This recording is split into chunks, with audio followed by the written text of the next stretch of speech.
আসসালামু আলাইকুম, সবাই কেমন আছেন? আশা করছি সবাই ভালো আছেন। আমি আল্লাহর রহমতে ভালো আছি। তো সবার লাগে কেমন শীত পড়েছে, কার কি পড়াশোনার অবস্থা সবাই জানাবেন। সামনে 19তম নিবন্ধন, তারপর হচ্ছে 2024 ব্যাচের ইউনিভার্সিটি এক্সাম। তো তাদের জন্য আজকে গুরুত্বপূর্ণ, খুবই গুরুত্বপূর্ণ ইংলিশের বিভিন্ন পরীক্ষার, ভার্সিটি পরীক্ষা কিংবা জব পরীক্ষার জন্য সবচেয়ে গুরুত্বপূর্ণ যে সেন্টার ইংলিশের পরীক্ষার জন্য, সেটা হচ্ছে পার্টস অফ স্পিচ। তো আমরা পার্টস অফ স্পিচ খুব সহজ জিনিসকে আমরা গুলিয়ে ফেলি, অনেক সময় কনফিউজড হয়ে যায় কি উত্তর দিব কি দিব না। তো তাদেরকে আমি সাজেস্ট করবো যে আপনারা বিভিন্ন কৌশল অবলম্বন না করে যদি পার্সেন্টেজ গুলো অর্থগুলো জানো, আপনার 1 সেকেন্ডও লাগবে না। অর্থগুলো জানলে আপনার 1 সেকেন্ডও লাগবে না। আর যদি অর্থ না জানেন, শব্দ না জানেন, ভোকাবুলারি যে দুর্বল হন, তাহলে আপনি পারবেন না। যেমন মনে করেন বিভিন্ন ভার্সিটি থেকে কালেকশন করে এই প্রশ্নগুলো বিগত প্রশ্ন থেকে নিয়ে আসছে আপনার বোঝানোর জন্য। আপনি দেখবেন এগুলো পারবেন খুব সহজ। তবুও যারা নিউ কামার্স আছে তাদের জন্য মূলত আনা। কোন শব্দটি নাউন?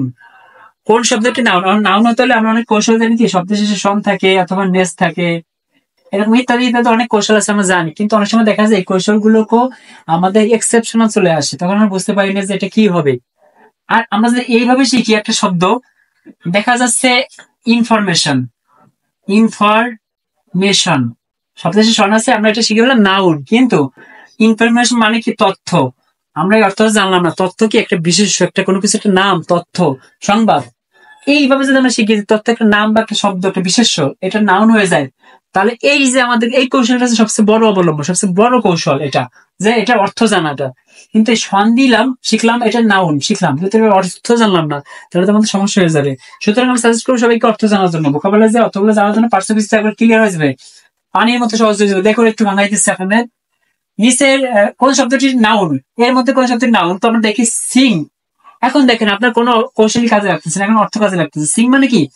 সিং মানে গান গাওয়া, গান গাওয়া। মনে করেন আমি লিখে রাখি গান গাওয়া, গান গাওয়া এটা একটা কাজ।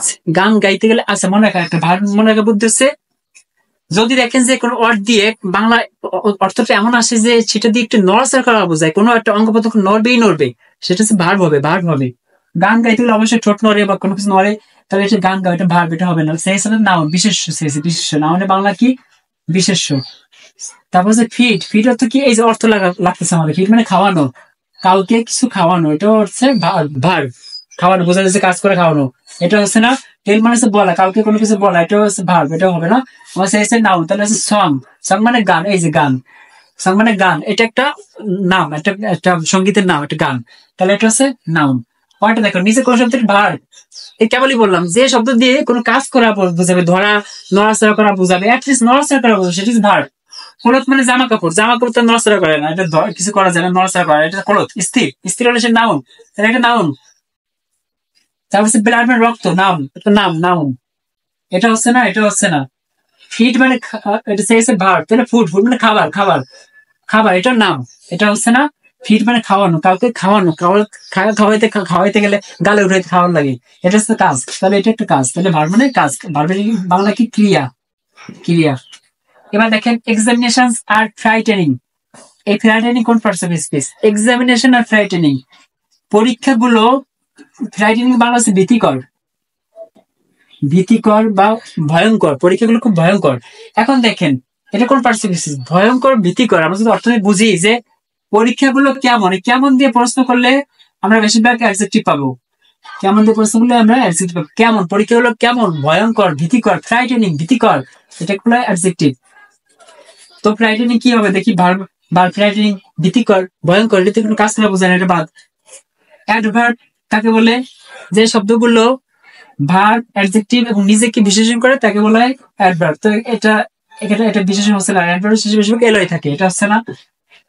নাউন, ফ্রাইটেনিং হচ্ছে ভীতিকর, ভয় যদি হতো তাহলে নাউন হতো, ভয়, ভয় থেকে হচ্ছে ভীতিকর, এটা নাউন, এটা নাউন, এটা ভয় হবে না। পরীক্ষাগুলো কেমন, এক্সামিনেশন কেমন, ফ্রাইটেনিং, অ্যাডজেক্টিভ, এটা হচ্ছে অ্যাডজেক্টিভ। আমি অ্যাডজেক্টিভের সংজ্ঞাটা বলছি, যেসব শব্দ দিয়ে নাউন বা প্রোনাউনের, নাউন এখানে নাউন, নাউন বা প্রোনাউনের দোষ, গুণ, অবস্থা, পরিমাণ, সংখ্যা ইত্যাদি বোঝায়, তাকে বলা হয় অ্যাডজেক্টিভ। সুতরাং এটা ফ্রাইটিং, ভীতিকর বোঝাচ্ছে, পরীক্ষার অবস্থা বোঝাচ্ছে, পরীক্ষার একটা অবস্থা বোঝাচ্ছে, পরীক্ষা কেমন হচ্ছে, কেমন, ভয়ানক, ভয়ানক, এই যে একটা অবস্থা, এটা হচ্ছে অ্যাডজেক্টিভ। আশা করি সবাই বুঝতে পেরেছেন। যদি কারো কোনো রিকোয়েস্ট ক্লাস থাকে, স্যার ভাইয়া আমি তো এই ক্লাসটা বুঝি না, আমাকে এটা একটু কমেন্টে জানাবেন আমাকে, আমি তাহলে সেই ক্লাসগুলো করবো। আর পার্টস অফ স্পিচে আপনার কার কি সমস্যা, জাস্ট এগুলো বলবেন। ইনশাল্লাহ পরবর্তীতে তাদের জন্য ক্লাসগুলো দেবো। আর যাদের ভালো লেগেছে ক্লাসটা বন্ধুদের শেয়ার করেন, লাইক কমেন্ট করে পাশে থাকবেন। সবাইকে ধন্যবাদ। পরবর্তীতে ক্লাসে আবার দেখা হবে। সে পর্যন্ত ভালো থাকবেন, সুস্থ থাকবেন। আল্লাহ হাফেজ।